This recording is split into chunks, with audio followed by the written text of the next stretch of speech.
Hi friends, price action Telugu ఛానల్లోకి అందరికీ స్వాగతం. ఫ్రెండ్స్, రేపటి కోసం మనం కొన్ని స్టాక్స్ అనేది డిస్కస్ చేసుకుందాం. అయితే బ్యాంక్ నిఫ్టీ వెరీ ఇంట్రెస్టింగ్గా కనిపిస్తుంది.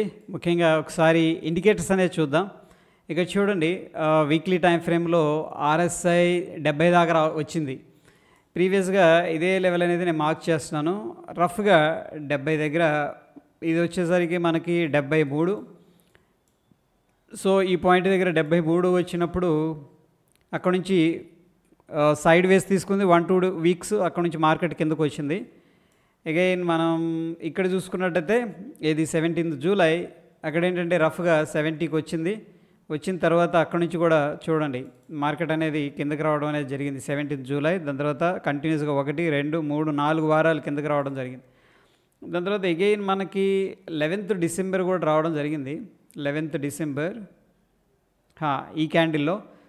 బట్ అగైన్ ఏంటంటే ఇక్కడ నుంచి వెంటనే యూటర్న్ అవ్వలేదు. ఒకసారి సెల్లర్స్ వచ్చారు, మళ్ళీ బాయర్స్ వచ్చారు. దాని తర్వాత ఇండెసిషన్ ఫార్మేషన్ జరిగింది. ఈ ఇండెసిషన్ ఫార్మేషన్ జరిగిన తర్వాత అప్పుడు మార్కెట్ ఏంటంటే డ్రాప్ అయింది. ఎనీహౌ ఇప్పుడు మనం ఈ యొక్క RSI అనేది చూసుకుంటే దగ్గర దగ్గర 70 దాకా వచ్చింది. 69.9 అనేది కనిపిస్తుంది. ఒకసారి డైలీ టైం ఫ్రేమ్లో చూద్దాం. వీక్లీలో అయితే కొద్దిగా ఓవర్బాట్ జోన్కి వచ్చినట్టు క్లియర్గా తెలుస్తుంది. డైలీ టైం ఫ్రేమ్లో ఏంటి అనేది చూద్దాం. డైలీ టైం ఫ్రేమ్లో అయితే స్టిల్ 66 కనిపిస్తుంది ఫ్రెండ్స్. ఇంకా కొద్దిగా రూమ్ అయితే అప్ సైడ్ ఉండొచ్చు ప్రాబబ్లీ. బట్ డైలీ టైం ఫ్రేమ్లో మనకి క్యాండిల్ అయితే మాత్రం వీక్ క్యాండిల్ ఫార్మేషన్ జరిగింది. చూడండి, ఇక్కడ స్ట్రాంగ్ రిజెక్షన్ జరిగింది 52,000 లెవెల్ దగ్గర. అండ్ హ్యామర్ ఫార్మేషన్ అయితే కనిపిస్తుంది. ఎనీహౌ మనకైతే కొంత వీక్నెస్ ఉంది, కానీ కన్ఫర్మేషన్ అయితే అవ్వలేదు. Okay, so that is all about ఏంటంటే బ్యాంక్ నిఫ్టీ. మనం ఎటువంటి కన్ఫర్మేషన్ వచ్చిన అట్లీస్ట్ 1 అవర్ టైం ఫ్రేమ్లో మనం షార్ట్ సైడ్ అనేది ప్లాన్ చేసుకోవచ్చు. ఇక కొన్ని స్టాక్స్ అనేది వెరీ ఇంట్రెస్టింగ్గా కనిపిస్తూ ఉన్నాయి ఫ్రెండ్స్. డైలీ టైం ఫ్రేమ్ కావచ్చు, వీక్లీ టైం ఫ్రేమ్ కావచ్చు. దాంట్లో ముఖ్యంగా మహీంద్రా హాలిడేస్ ఈ యొక్క పర్టికులర్ స్టాకు ఇక్కడ చూడండి అక్టోబర్ 2023లో హై అనేది క్రియేట్ చేసింది 470 దగ్గర. ప్రస్తుతం వెరీ గుడ్ వాల్యూమ్స్ అనేది కనిపిస్తున్నాయి. ఈ క్యాండిల్ సాలిడ్గా కనిపిస్తుంది అండ్ వాల్యూమ్స్ కూడా చాలా చక్కగా ఉన్నాయి. ఇక వీక్లీ మనం అనాలిసిస్ అనేది కానీ చేస్తే చూడండి, ఇది 60 పైన ట్రేడ్ అవుతుంది. రఫ్గా ఏంటంటే 69 దగ్గర ఉంది. అండ్ DMI కూడా పాజిటివ్గా ఉంది. అండ్ మనం చూస్తే MACD కూడా పాజిటివ్ సిగ్నల్ అనేది ఇచ్చింది. సో ఈ యొక్క పర్టికులర్ స్టాక్ అయితే నేను వాచ్ లిస్ట్లో పెట్టాను. ఎందుకంటే లాంగ్ పీరియడ్ కన్సాలిడేషన్ తీసుకుంది, గుడ్ వాల్యూమ్స్ అండ్ ఇండికేటర్స్ బాగున్నాయి. ప్రైస్ యాక్షన్ కూడా మనకేంటంటే బుల్లిష్ రిప్రజెంటేషన్ అయితే చూపిస్తూ ఉంది. అండ్ దాని తరువాత స్టాకు మనకి బాలాజీ అమైన్స్. ఇక్కడ చాలా ఇంట్రెస్టింగ్ ఉంది. యాక్చువల్గా రేపటి కోసం కాకపోయినా ఈ స్టాక్ అయితే లాంగ్ టర్మ్లో చాలా చాలా బాగా అనిపిస్తుంది. ఎందుకంటే ఇక్కడ మంచి సపోర్ట్ తీసుకుంది. ఏ ప్రైస్ దగ్గర అంటే రఫ్గా 2000 దగ్గర దీనికి మంచి బాయర్స్ ఉన్నారు. అండ్ మనం అబ్జర్వ్ చేస్తే ఎక్సలెంట్ వాల్యూమ్స్ అనేది పార్టిసిపేట్ చేసినాయి. సో డెఫినెట్గా చాలామంది లాంగ్ టర్మ్ వ్యూ ఎవరైతే డెవలప్ చేసుకున్నారో వాళ్ళైతే బై చేసినట్టు క్లియర్గా తెలుస్తుంది. ఇక మనకి ఇంట్రాడే పర్స్పెక్టివ్లో కానీ ఈ యొక్క పర్టికులర్ స్టాక్ అనేది మనం చూస్తే రఫ్గా ఏంటంటే 2425 క్రాస్ ఓవర్ అయిందంటే ఫాస్ట్గా మనకి ఏంటంటే అప్ సైడ్ వెళ్ళటానికి స్కోప్ ఉంటుంది. ఒకసారి వీక్లీలో ఇండికేటర్స్ ఏం చెప్తున్నాయి అనేది చూద్దాం. కొద్దిగా MACD అండర్ ప్రెషర్లోనే ఉంది.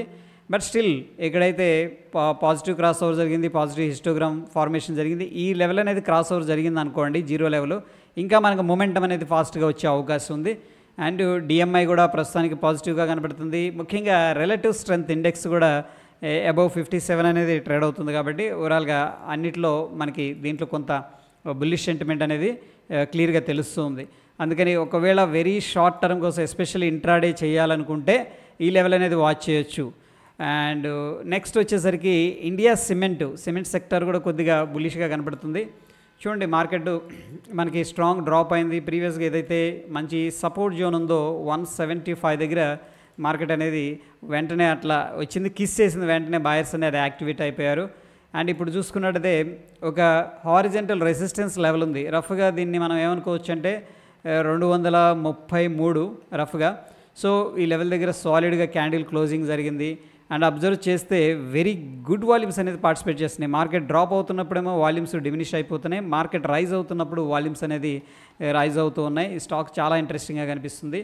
బట్ మ్యాక్డీ అయితే పాజిటివ్ క్రాస్ ఓవర్ జరిగింది, కొద్దిగా పుల్ బ్యాక్ ఏదైనా జరుగుతుందేమో, దెన్ మళ్ళీ ఏదన్నా బౌన్స్ అవ్వచ్చేమో. అండ్ డిఎంఐ అయితే అప్ సైడ్ స్లోప్ అనేది కనిపిస్తుంది పాజిటివ్గా, అండ్ ఈ సెల్లర్స్ యొక్క స్ట్రెంత్ అయితే తగ్గుతూ ఉన్నట్టు కనిపిస్తుంది. అండ్ ఆర్ఎస్ఐ ప్రాబబ్లీ మనకి రేపు క్రాస్ ఓవర్ అవుతుందేమో చూద్దాం, ఎందుకంటే 54.3 దగ్గర ఉంది. 55 లెవెల్ క్రాస్ ఓవర్ జరిగిందంటే డెఫినెట్గా బాయర్స్కి కొంత ఇంట్రెస్ట్ అనేది కలిగే అవకాశం ఉంది. ఇన్ బిగ్ పిక్చర్లో ఫ్రెండ్స్ నేనేం ఎక్స్పెక్ట్ చేస్తున్నానంటే ఇక్కడ ఒక ట్రెండ్ లైన్ ఫార్మేషన్ జరుగుతుంది.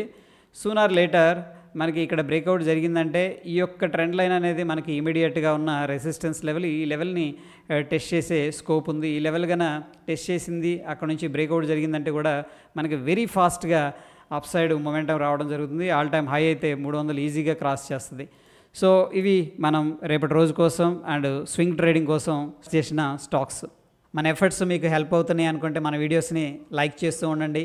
కొత్త వాళ్ళు సబ్స్క్రైబ్ చేసుకోకపోతే తప్పకుండా సబ్స్క్రైబ్ చేసుకోండి. మరొక ఇంట్రెస్టింగ్ ఎపిసోడ్లో మళ్ళీ కలుసుకుందాం. Stay tune. ధన్యవాదాలు.